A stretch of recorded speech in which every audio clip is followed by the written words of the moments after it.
네, 연립 1차 방정식의 활용 첫 번째 문제 보겠습니다.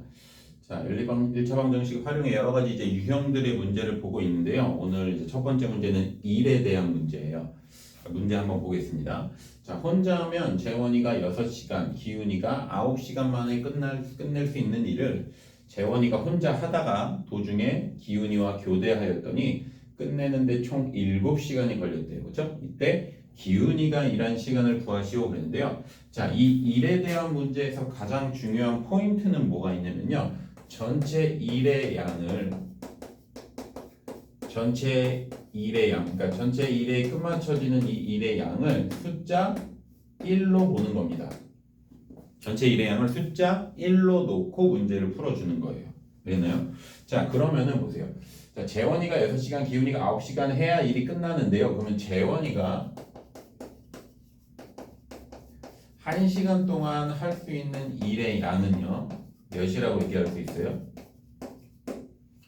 6분의 1이죠. 그렇죠? 6분의 1 곱하기 6을 해야지 1이 되잖아요. 그렇죠? 끝마치는 거를 1로 보자고 했죠. 숫자 1로. 그렇죠? 그래서 1시간 동안 할 수 있는 일의 양을 몇이다? 6분의 1이라고 볼 수 있습니다. 그렇죠? 그러면은 이제 기훈이가 1시간 동안 할 수 있는 일의 양은 그럼 몇이 될까요? 9분의 1이 되겠죠. 그죠? 이렇게 놓고 이제 식을 세워주면 문제를 쉽게 풀 수 있어요. 자, 그러면 첫 번째 식은 어떻게 세울 수 있나요? 자, 재원이가 6분의 1이고, 그 다음에 이제, 미지수로 두는 걸 안 했구나. 자, 미지수로 뭘 줘야 되겠어요? 재원이가 일한 시간을 x라고 두고, 기훈이가 일한 시간은 y라고 넣어보겠습니다. 그죠? 그러면은 첫 번째 식 어떻게 나와요? 자, 재원이가 x 시간만큼 해요. 6분의 1만큼을. 그럼 6분의 1 곱하기 x죠. 그죠? 그럼 6분의 x가 될 거고, 그 다음에 여기에 재원이가 할 수 있는 9분의 1 곱하기 y야. 9분의 y죠. 그죠? 자, 이렇게 한 게 어떻게 돼야 돼? 일이 끝마쳐진 거니까 일이 끝마쳐지는 전체 일의 양을 숫자 1로 보자 그랬잖아. 1 이렇게 돼야 되는 거지. 그죠? 그 다음에 이제 또 하나 뭐 세울 수 있어요? 식? 요거 끝내는데 둘이 합쳐서 끝내는데 총 7시간이 걸린 거잖아요. 그러니까 x랑 y를 더한 게 몇이 돼야 된다? 7이 돼야 된다. 이렇게 두 가지 연립방정식 세워서 문제를 풀어주면 되겠죠. 그렇죠? 자, 그럼 첫 번째 식은 분모의 최소 공배수인 18을 각각 양변에 곱하면 자, 3x 플러스 2y는 18이 되겠습니다. 자, 가간법으로 풀기 위해서 밑에 있는 식에다가 다 2를 곱할게요. 2x 플러스 2y는 14. 자, 빼기 하면은 없어져. x는 몇?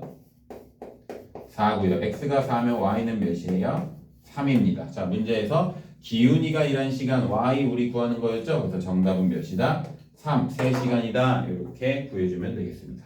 됐죠? 네, 연립 1차 방정식의 활용 두 번째 이제 계단에 대한 문제인데요. 그죠? 자, 문제 읽어보도록 하겠습니다. 자, 혜정이와 상원이가 가위바위보를 하여 이긴 사람은 A 계단을 올라가고 진 사람은 B 계단을 내려가기로 하였다 그랬어요. 자, 혜정이는 12번 이기고 상원이는 9번을 이겨서 처음 위치보다 혜정이는 15계단, 상원이는 27계단을 내려가 있었대요. 둘 다 내려가 있었다는 거네. 그죠? 자, 이때 A, B의 값을 구하시오 그랬어요. 단, 비기는 경우는 없다 그랬는데요. 자, 그러면 좀 볼게요. 자, 혜정이가 12번을 이겼다 그랬어요. 그렇죠? 자, 혜정이가 12번을 이기고 자, 상원이가 9번을 이겼다? 상원이가 9번을 이겼다는 얘기는 반대로 해석을 하면은 혜정이가 9번을 졌다는 얘기죠. 그렇죠? 자, 그럼 반대로 이제 상원이 생각을 해보면요. 자, 상원이는 그럼 어떻게 되는 거야? 9번을 이긴 거고, 그죠? 혜정이가 12번을 이겼다는 얘기는 상원이가 12번을 졌다는 얘기죠. 그죠? 자, 그럼 이거를 가지고 이제 혜정이 입장에서 식을 세워보는 겁니다.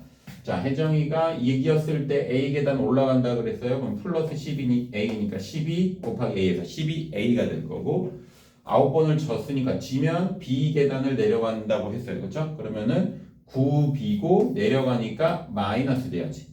그렇죠? 자, 이렇게 했는데 결과적으로 얘가 마지막에 위치해 있는 게 어디예요? 15계단 내려가 있는 위치니까 마이너스 15다 요렇게 식을 세워줄 수가 있는 거죠. 그죠? 자, 그럼 상원이는요. 9번 이겼으니까 9a고 12번 줬으니까 마이너스 12b 했는데 이만큼을 했을 때 마지막에 위치해 있는 게 어디다? 27계단을 내려가 있었다 그러니까 마이너스 27 이렇게 해주면 되겠습니다. 됐죠? 자, 그러면은 얘를 자, 좀 다 양변을 3으로 나눌 수가 있어서 3으로 나눌게요. 그러면은 4a 마이너스 3b는 마이너스 5고요. 자, 얘도 3으로 나눠주면은 3a 마이너스 4b는 마이너스 9 이렇게 되겠다. 됐나요? 자, 그러면은 가강법 하기 위해서 자 12를 만들어 줄게요. 그러면 12a 3배 하면 마이너스 9b는 마이너스 15. 다시 왔네. 그 다음에 여기 4배 하면은 12a 마이너스 16b가 마이너스 36인가요? 4배 하면 그죠? 빼기 이렇게 해주면은 7b가 21인가요? 그죠? 따라서 b는 3이고 자 b가 3이면 a는 몇이야? 7인가요? 그죠? 아니다. 미안해요. 여기가 10이니까 a는 1이네. 1. 그죠? a가 1이다. 자, 그래서 a는 1, b는 3. 맞죠? 1 집어넣으면 4 빼기 9는 마이너스 5. 그죠? 3 빼기 12는 마이너스 9죠. a는 1, b는 3이다. 이렇게 보여줄 수가 있겠습니다. 계산에 대한 문제였습니다. 네, 연립 1차 방정식의 활용 세 번째 문제 증가 감소에 대한 문제 보도록 하겠습니다. 자, 둘레 길이가 100cm인 직사각형의 가로의 길이는 15% 늘리고 세로의 길이는 10%를 줄였더니 전체 둘레의 길이가 8% 늘어났대요. 처음 직사각형의 넓이를 구하시오 그랬습니다. 그렇죠? 자, 그러면은 처음 직사각형의 넓이를 구해야 되니까 우리가 처음 직사각형의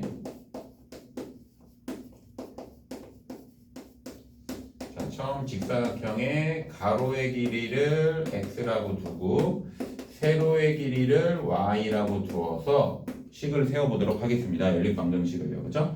자, 그러면 첫 번째 식은 뭘로 세울 수 있어요? 처음 직사각형의 둘레의 길이가 100이라 그랬잖아요. 그렇죠? 이거를 가지고 식을 하나 세울 수 있죠. 자, 어떻게 하려면 됩니까? 자, 둘레 100은 어떻게 나오면 돼요? 가로, 세로 더한 다음에 자, 똑같은 게 하나씩 더 있으니까 여기다 곱하기 2를 한 거죠. 이게 뭐예요? 처음 직사각형의 둘레의 길이를 가지고 식을 만든 겁니다. 그렇죠? 이게 몇이다? 100이다. 이제 하나 나오죠. 그죠? 그 다음에 이제 두 번째 식은 어떻게 만들어줄까? 자, 이제 가로를 늘리고 세로를 줄여서 새로 나온 둘레의 길이가 늘어난 8%의 길이만큼 늘어난 둘레의 길이를 가지고 식을 세워주면 되겠죠. 그죠? 자, 그럼 어떻게 하면 될까? 자, 2고요. 자, 이것도 가로 플러스 세로 곱하기 2야. 그렇죠? 여기도 그러니까 늘어난 가로의 길이, 줄어든 세로의 길이 곱하기 2를 한 게 늘어난 8% 길이가 늘어난 길이로 해주면 되겠다. 그죠? 그럼 15% 늘어났다 그랬으니까 100분의 15x. 자, 10% 줄였어요. 그러니까 마이너스 100분의 10y. 자, 이렇게 했더니 어떻게 됐대요? 전체 둘레 8%가 늘어났대. 자, 원래가 100이었는데 거기에 100분의 8만큼이 늘어난 거죠. 지금 이렇게 된 거죠. 이게 두 번째 식이다. 그죠? 그래서 이렇게 두 개를 연립방정식으로 풀어주면 되겠습니다. 그죠? 자, 그러면은 얘는 양변을 2로 나눠서 x 플러스 y는 50이라는 식으로 좀 만들고요. 자, 그 다음에 얘는 이렇게 없어지면 8이고 저 2 없애지기 위해서 양변을 2로 나누면 여기가 4고요. 그쵸? 얘도 없애고. 자, 그러면 100을 다 일단 곱해주면은 15x-10y는 400이고요. 그쵸? 그럼 5로 나눠주면은 3x-2y는 80이다. 이렇게 됐다. 됐죠? 자, 그럼 여기다가 다시 이제 적어볼게요. 자, 3x-2y는 마이너스 2y는 80에다가 자, 여기다가 이제 2를 곱할게요. 가간법으로 풀기 위해서. 그럼 2x 플러스 2y는 100이 되겠죠? 자, 마이너스 해주면 안 되고 플러스 해줘야 되겠다. 플러스 해주면 이렇게 y 없어지고 그럼 5x가 지금 180이니까 따라서 x는 몇이다?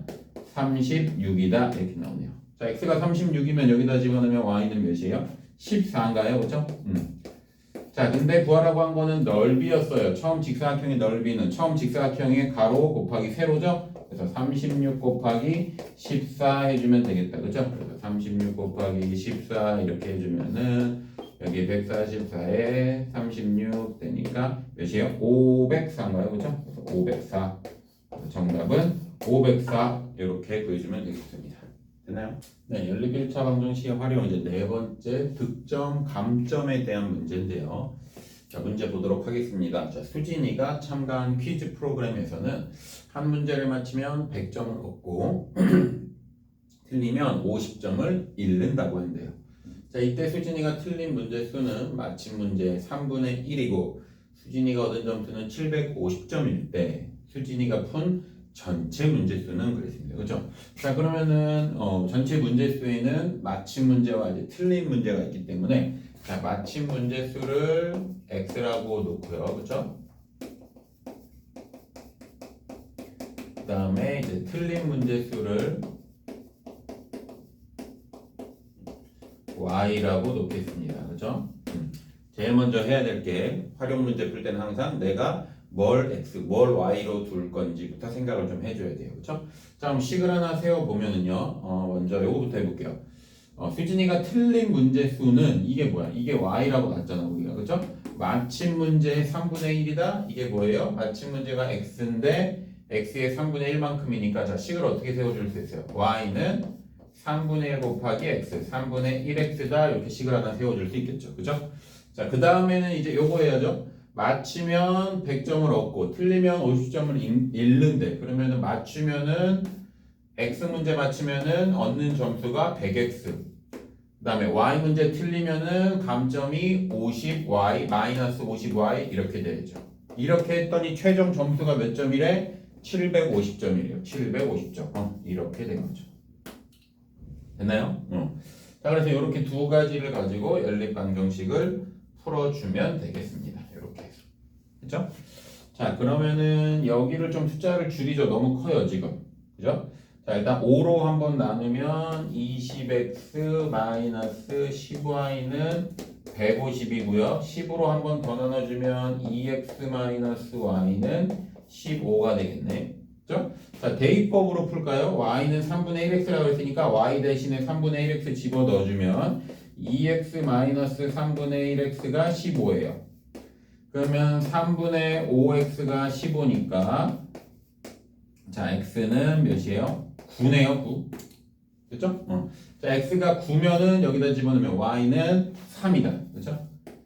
자, 근데 문제에서 구하라고 한 건 뭐였어요? 수진이가 푼 전체 문제수였어요. 전체 문제수는 맞힌 거, 틀린 거 다 더하는 거죠. x 플러스 y. 자, 따라서 x 플러스 y는 몇이다? 9 더하기 3하니까 12다. 12문제 총 전체 문제는 12다. 이렇게 구해주면 되겠습니다. 됐죠?